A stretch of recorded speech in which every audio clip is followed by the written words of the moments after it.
पाकिस्तान में सुबह पंजाब के 3 दरियाओं में इस वक्त सैलाबी सूरत हाल है और ये वो दरिया हैं जो गुज़श्ता कई दहाइयों से या तो सूखे हुए थे या इनमें पानी बहुत कम था, मगर अब यहाँ इंतहाई ऊंचे दर्जे का सैलाब है।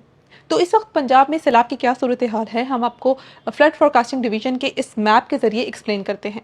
अगर आप गंडा सिंह वाला मकाम पे देखें तो आपको रेड सर्कल नज़र आ रहा है, जिसका मतलब है यहाँ पर इस वक्त इंतहाई ऊंचे दर्जे का सैलाब है।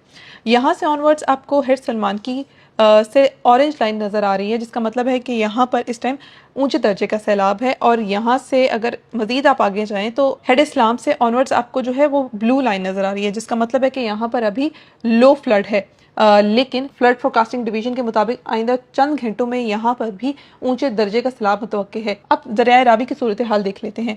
तो जसड़ से आगे इस वक्त दरमियाने दर्जे का सैलाब है और फिर शादा से ऑनवर्ड्स ऑरेंज लाइन है, जिसका मतलब है कि यहाँ पर जो है ऊंचे दर्जे का सैलाब है। और इससे आगे मजीद जाएं तो फिर आप बलूकी से ऑनवर्ड्स आपको रेड लाइन नजर आती है, जिसका मतलब है कि इस वक्त यहाँ पर इंतहाई ऊंचे दर्जे का सैलाब है और ये सैलाब का पानी अब जो है वो सिंध की जानिब बढ़ रहा है। फिर हम बात कर लेते हैं दरिया चनाब की। दरिया चनाब में अगर आप हेड मराला से हेड ट्रीमू तक देखें तो ब्लू लाइन है, इसका मतलब है कि यहाँ पर इस वक्त जो है दरमियाने दर्जे का सैलाब है। लेकिन DGPDMA इरफान अली काटिया के मुताबिक ट्रीमू हेडवर्क्स पर कल सुबह 6 से 9 बजे छंग के मकाम पर 9 लाख क्यूसेक पानी गुजरेगा। इस मैप पर अगर आप बाकी लाइंस देखें वो तो सारी ग्रीन है, इसका मतलब है कि यहाँ जो पानी का फ्लो है वो नॉर्मल है या मामूल के मुताबिक है। लेकिन फ्लड फोरकास्टिंग डिवीजन के मुताबिक आने वाले चंद दिनों में ये सैलाब का पानी इन जगहों पर पहुंच जाएगा, जिसके बाद यहाँ पर भी सैलाबी सूरत हाल पैदा हो सकती है। इसी वजह से PDMA ने भी आने वाले चंद दिनों में सिंध में भी ऊंचे दर्जे के सैलाब की